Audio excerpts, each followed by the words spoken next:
Let.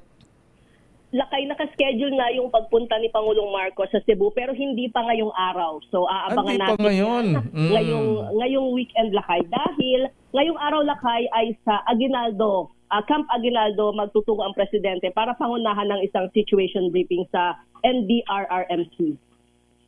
Ayun. So assessment muna. Ayan. Okay. Lakay. So Una niyang pinapunta yung kanyang mga miyembro ng gabinete sa Cebu, Lakay.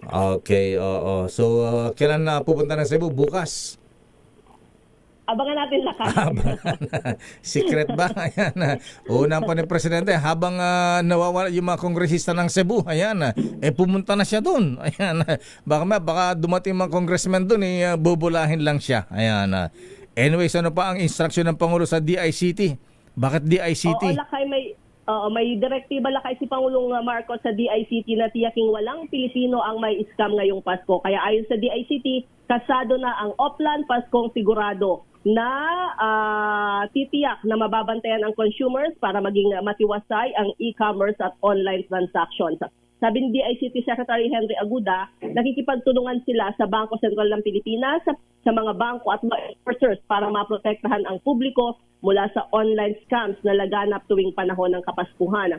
Kadalasan daw tumataas ang online scams kapag Christmas season dahil sa pagtaas ng online shopping na sinasabayan naman ng phishing, fake websites at iba pang panloloko. Lakay? Aba, magbigay ng instruction sa NBI. Nako, Kuyang Attorney Magno, ayan, habulin natin ang mga ito, ha? Ayan, tahimik ang NBI ngayon, ha? Ngayong wala na si Director Jimmy Santiago. Ayan, PNP Anti-Cybercrime Group.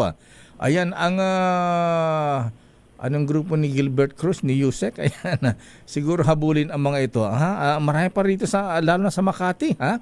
Akala mo maayos na opisina, pero mga pogo yung iba dyan, scammer. Ayan. Okay nga ron. Katuwang, Lakay, DICT ang law enforcement. Ayan, DICT. Ayan. Babagal. Ayan.